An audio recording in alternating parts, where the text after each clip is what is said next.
মনে রাখতে হবে তুমি একজন সুন্দর ছেলে। ছেলেরা যখন মেয়েদের পিছে দৌড়ায় দুইটা জিনিস হয়, হয় হিরো হয় নাহলে ভিলেন হয়। তুমি কি হইতে চাও? হিরো। ভিলেন হইতে চাইলে কি হবে জানো? পিছে পিছে দৌড়াবা, ওই যে পুলিশ এএসপি সে ধরে নিয়ে আবার একটু পেদানি দিবে, মেয়েকেও পাবা না, মাইরও খাবা। ভাই ভালোই তো বাসছিলে, তুই কি দোষ করলা, তাই না? তার মানে দোষটা কোথায়? The way.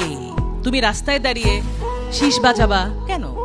তুমি ভদ্র হয়ে দাঁড়াও, তুমি তাকায় দেখো, মেয়েটাকে তাকায় না দেখলে মেয়েটা কিন্তু হার্ট অ্যাটাক করে মরে যাবে, যে তাকাই না ছেলেরা আমার দিকে, ঘটনা কি?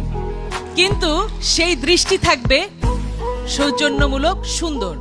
সুতরাং ছেলে এবং মেয়ে মিলে সুন্দর পৃথিবী গড়তে হলে তোমাদের জানতে হবে ছেলে অনেক ভালো, মেয়েরা অনেক ভালো। সুতরাং দুজন মিলে একটা সুন্দর পৃথিবী হবে। নিজের শরীরকে যত্ন নিতে হবে দুটি কারণে: নিজে সুস্থ হয়ে গড়ে ওঠা, নিজের যত্ন নেবে, তাহলে কি হবে, অনাগত যে বাচ্চাটা আসবে সেটাকে মনে রাখতে হবে একটা মেয়ের পেটে একটা বাচ্চা মানে সেই মেয়েটি মা হচ্ছে আর ছেলেটি বাবা হচ্ছে আর তাদের বাবা মারা নানি দাদি হচ্ছে।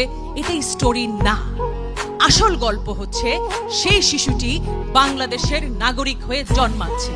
আমার প্রশ্ন, কোন ছেলেটি একটা মেয়ের ওন্না ধরে টান দেয়? সে কি কোনো মায়ের পেট থেকে আসেনি? তাহলে কেমন মা তাকে শিক্ষা দিতে পারেনি? সেই মায়েরও আমি দোষ দেব যে তুমি যদি সন্তান পালন করতে না পারো, সন্তান তুমি নেবে না। প্রত্যেকটা বাচ্চা যখন সুন্দর হবে, অর্থাৎ প্রথমে আমাদের পুষ্টি নিশ্চিত করতে হবে। পুষ্টি নিশ্চিত করবার পরে কি হবে? আমাদের শারীরিক গঠন হবে, মানসিক গঠন হবে, লেখাপড়া শিখবো আমরা, আমাদের সন্তান যে আসবে সেও হবে সুস্বাস্থ্য বলিয়ান। আর বাংলাদেশ তখন কি হবে? পৃথিবীর 1 নাম্বার দেশ।